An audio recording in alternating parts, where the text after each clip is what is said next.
My name is Lena. I was 26 years old, and my life was small. Really, really small. I lived in a rented room. The walls were thin, so thin I could hear my neighbors breathe at night. The window frame was warped and broken. Every winter, the cold air cut right through it, like a knife sliding through paper. My room had almost nothing in it. One chair, one narrow bed, one lamp that flickered like it was too tired to stay on. No TV, no heater, just silence and cold and the sound of my own thoughts. My life was built on numbers, hard, ugly numbers. Student loan debt, overdue utility bills, the cost of medicine for my mama. She lived far away in a small village. She needed medication every month, and I was the only one who could send it to her. Every week I called her. I forced myself to sound cheerful, happy even. She always told me not to worry. Her voice was soft and raspy. But the silence between her words, that silence told the real story. I sent her every spare cent I had, every single one. Some weeks I had to choose, bus fare or a loaf of bread. Not both, just one. There were nights when hunger was my only company, a hollow, aching feeling that kept me awake until dawn. I walked everywhere because I couldn't afford to ride. My shoes wore through at the soles. My clothes faded. I looked like a ghost walking through a city that didn't even know I existed. This city had glass towers that touched the sky, luxury cars on every block, people in designer clothes, laughing, living big. And then there was me. A handful of coins, a heart full of exhaustion, invisible. Everything changed because of my girl Dara. Dara was my best friend. She was the only person who still looked at me like I was worth something. Not like I was a charity case, not with pity in her eyes, just real friendship, solid and steady. One day, she called me. She was excited. She told me about a gala at a 5-star hotel downtown, a fancy event, the kind where people wear diamonds and drink champagne like it's water. She said the entry was free if you knew the right names, and she knew them.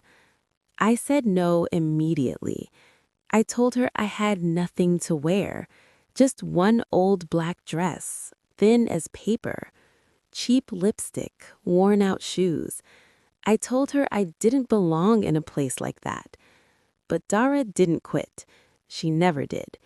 She talked about possibilities, about meeting people who lived in a different world, about stepping outside the fog I had been living in for so long. She kept pushing, soft but steady. Finally, I gave in. I brushed my hair until it shone. I put on the last of my lipstick. I slipped into that old black dress. I looked in the cracked mirror and told myself it was just one night. Then I stepped onto a train. It felt like a spaceship heading to another planet. The hotel took my breath away. It was like walking into a cathedral. Gold everywhere. Soft light falling from crystal chandeliers, the smell of expensive flowers and aged bourbon hanging in the warm air, soft jazz floating from somewhere I couldn't see, the rustle of silk dresses, the clink of crystal glasses. Women wore diamonds around their necks. Men wore watches that probably cost more than my mama's whole house back in the village. I felt like an intruder. I pressed my back against the cold marble wall. I watched the crowd from the edges, like someone staring through a shop window at things they could never afford. I told myself I didn't belong here. I told myself I should leave. Then I saw him. He was standing by a floor-to-ceiling window. The city lights glowed behind him like a painting. He was older. His hair was silver, clean and distinguished. His suit was midnight blue. It fit him perfectly, like it had been made just for his body. He stood completely still while everyone around him moved and laughed and talked too loud. He didn't join the socializing. He held a glass of amber liquid, but never drank from it. His face was calm, deeply, carefully calm, like a man who had already thought through every possible outcome of every possible situation. Then his eyes found mine. He didn't look away.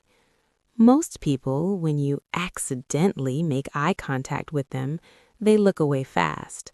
Awkward smile, maybe a small nod, then gone. Not him.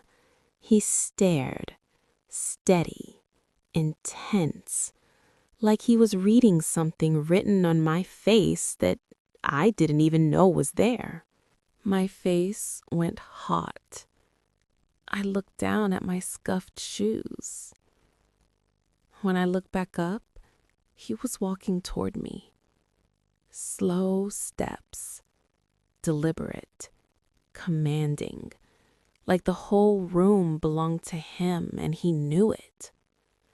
He stopped just a few inches away. He didn't smile, didn't offer polite greeting. He just looked at me for a moment. Then he asked for my name. His voice was deep and rough, like gravel wrapped in velvet. I told him, Lena. He studied me, long and quiet, like he was calculating something. Then, without a single extra word, he reached into his jacket.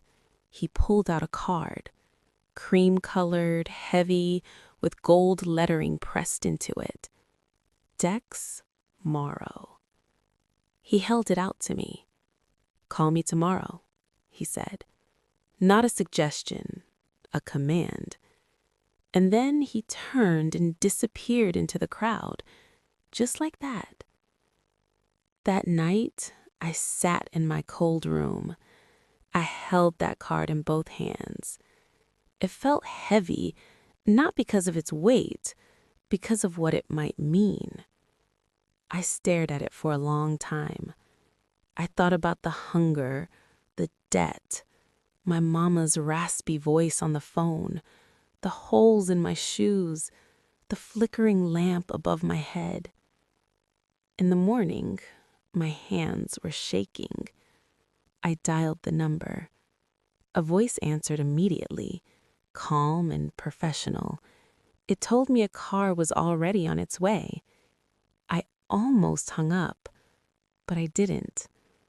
An hour later, a black sedan pulled up outside my building.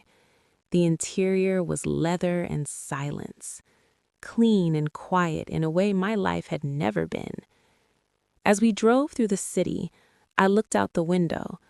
The streets I walked every single day looked different from inside that car.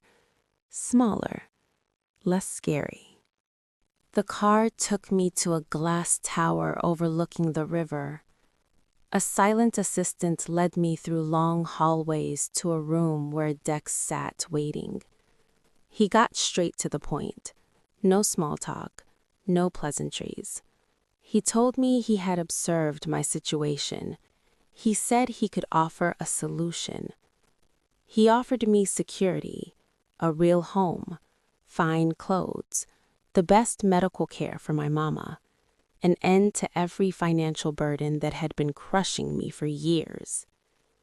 In exchange, I was to be his companion, not a lover, not a wife, just a presence at his side, a business arrangement governed by strict rules. Rule 1, never question his work. Rule 2, never speak about our private life to outsiders. Rule 3, never seek the company of other men. He spoke without emotion, like he was reading from a contract he had already memorized. I went back to my apartment. I looked at the gray walls, the empty cupboards, the holes in my only pair of shoes. I felt the exhaustion sitting in my bones like old cement. I understood something then. I wasn't choosing between love and money. I was choosing between survival and slow erasure, between living and disappearing quietly. I called the number. I said yes. The transition was surreal, like stepping into someone else's dream. I moved into a mansion. It felt more like a museum than a home. My new bedroom was larger than my entire old apartment. Silk bedsheets, perfumes, and crystal bottles that I didn't even know how to use. A closet full of clothes and colors I had never owned before. Dex presented me with a contract, a thick stack of papers, fine print everywhere. My hand shook as I signed my name on the last page. That first night, lying in a bed that felt too soft to be real, I looked up at the ceiling in the dark. I was safe. For the first time in years, I was truly safe. But I was not free. Life in the Morrow estate was a lesson in silence. The house was enormous. Marble floors, long shadowy hallways, rooms I wasn't allowed to enter, wings that stayed locked always. Dex was a ghost in his own home. He appeared at dinner, quiet and formal.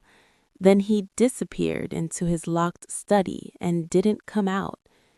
He was never cruel, but he was cold, cold as the stone floors under my feet.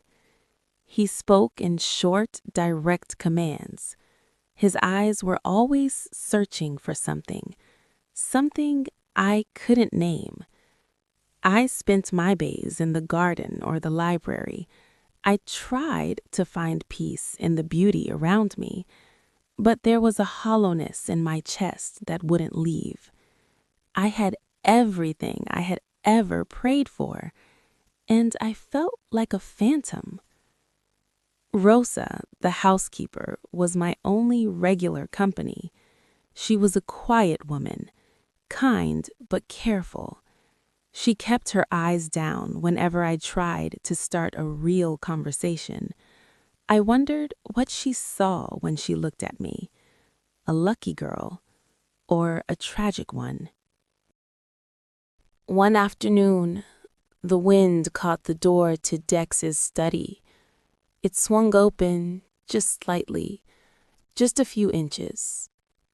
I knew the rules. I knew I wasn't supposed to go in there. But curiosity is a stubborn thing. I stepped inside. The room smelled like leather and old paper.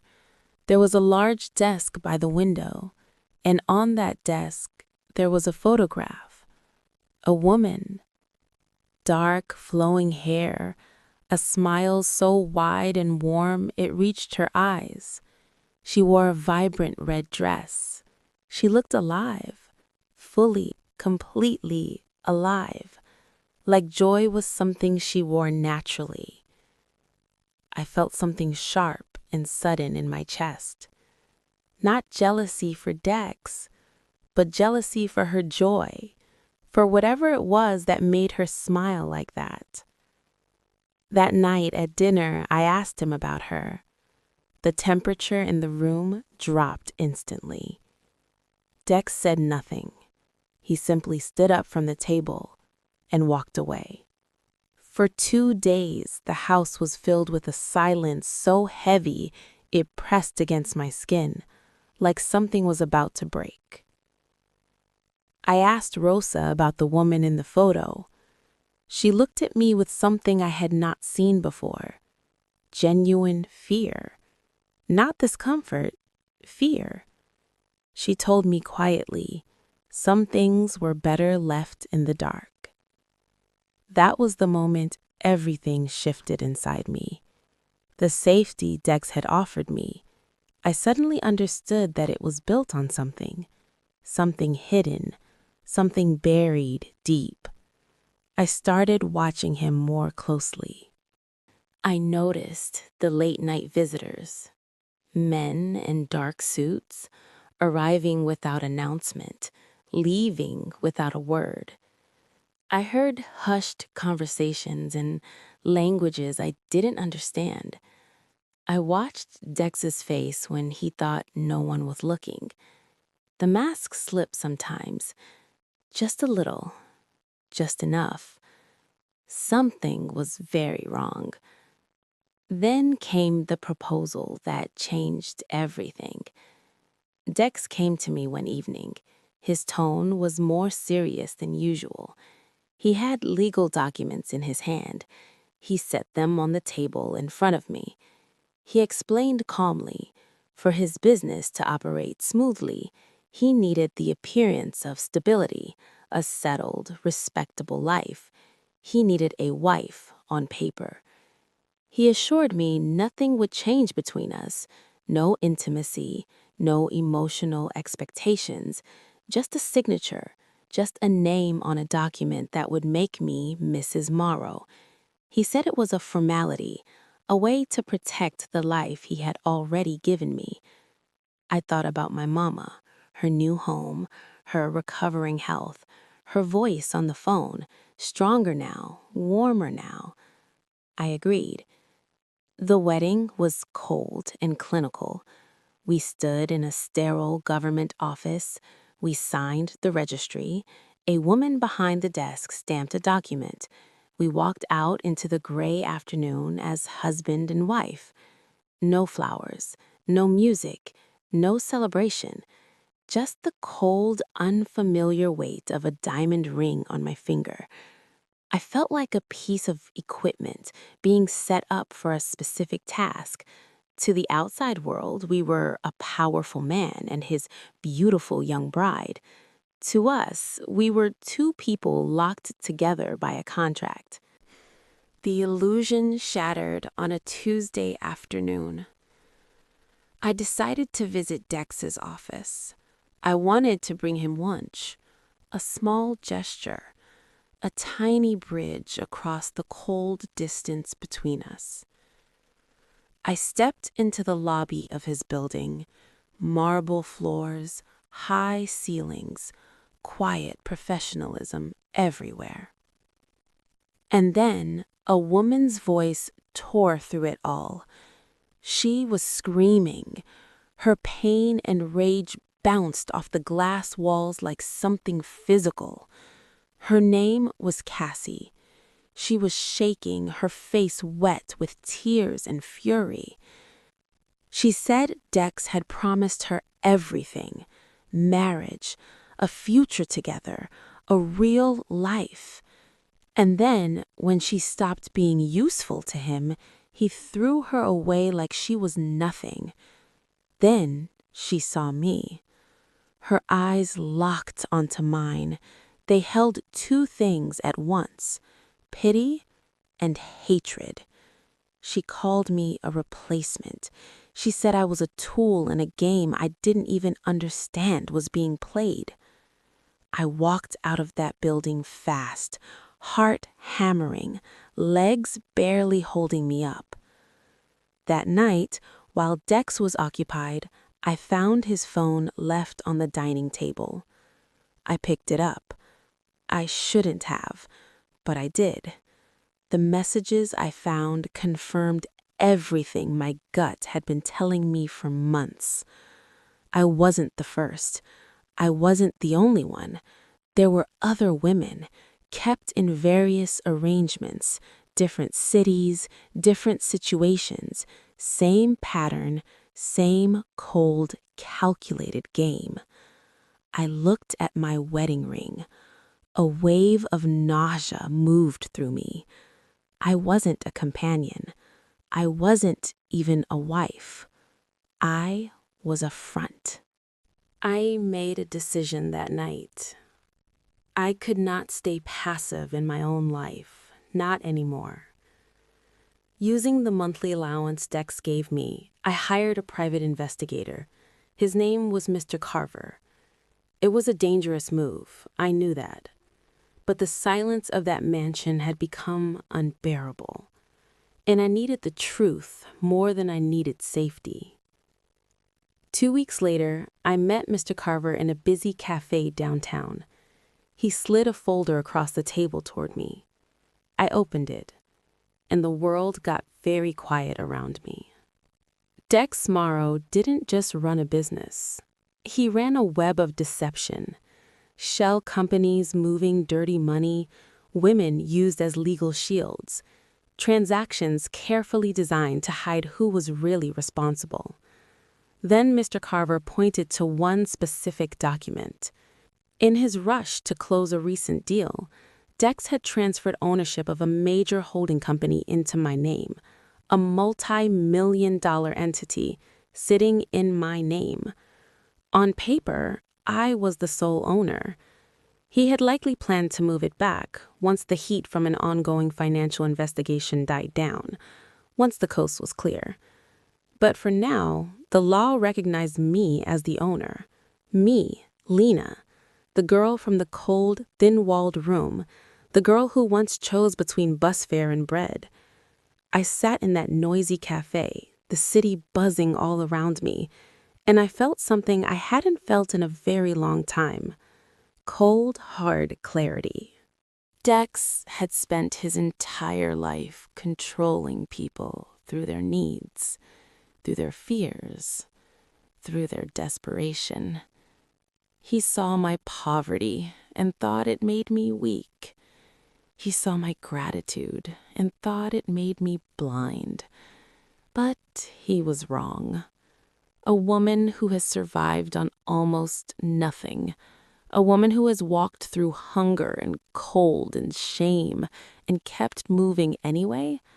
That woman knows exactly how to endure a storm. I did not confront him immediately. I spent the next month playing my role, perfectly, quietly, patiently. I attended the galas. I wore the silk dresses. I smiled for the cameras at his side. I played the dutiful, grateful, quiet wife. But at night, when the house was asleep, I studied.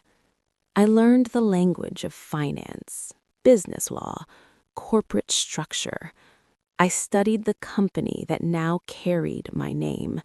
I learned its assets, its vulnerabilities, its legal standing.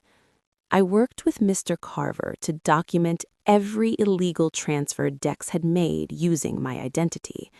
Every transaction, every signature, every thread of evidence.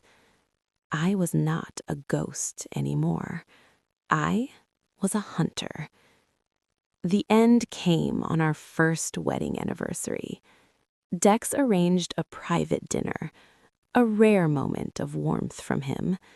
Candles on the table, good wine, a gesture of something almost like romance. As he raised his glass to our success, I reached into my bag. I placed a folder on the table between us. Inside were the documents proving my legal ownership of the company, the evidence of his fraud, the illegal transfers made in my name, and a clean, clear set of divorce papers. Papers that removed every piece of leverage he thought he had over me. His face changed. The calm businessman disappeared. What replaced him was something raw, something desperate, something ugly. He told me I was nothing. He said he had pulled me up from the gutter. He said he could throw me right back. I didn't move. I didn't raise my voice. I told him, quietly and clearly, that while he was busy looking down at me, he had forgotten to watch his own feet. I told him I was leaving, and I was taking the company with me. The legal battle that followed was short. With the evidence I had gathered, Dex had no real choice. He settled, quietly, quickly, to avoid prison, to avoid the kinds of public exposure that would destroy everything he had built. I walked away from that marriage with enough wealth to make sure my mama would never worry about anything again, ever. But the most important thing I walked away with was not money. It was my name, my actual, real, unborrowed name. I sold the company. I moved to a small house by the sea. White walls, big windows, salt air in the mornings, sunlight everywhere. I don't wear diamonds anymore. I don't miss the marble hallways or the silk sheets or the crystal perfume bottles. I work in a small office now. The walls are thick enough to keep out the cold. The windows are large enough to let in all the light. Sometimes I look at my hands. These hands that once held a few coins and a tube of cheap lipstick. These hands that shook when they dialed a stranger's number. These hands that signed papers I didn't fully understand. These hands that later, slowly, carefully, rewrote everything. I see the strength in them now. I am no longer invisible. I am no longer a ghost walking through a city that doesn't know I exist. My name is Lena, and for the first time in my life, I am truly, completely, deeply free. Thanks for listening to my story. If you liked it, hit that subscribe button, drop a comment, and tell me where you're listening from.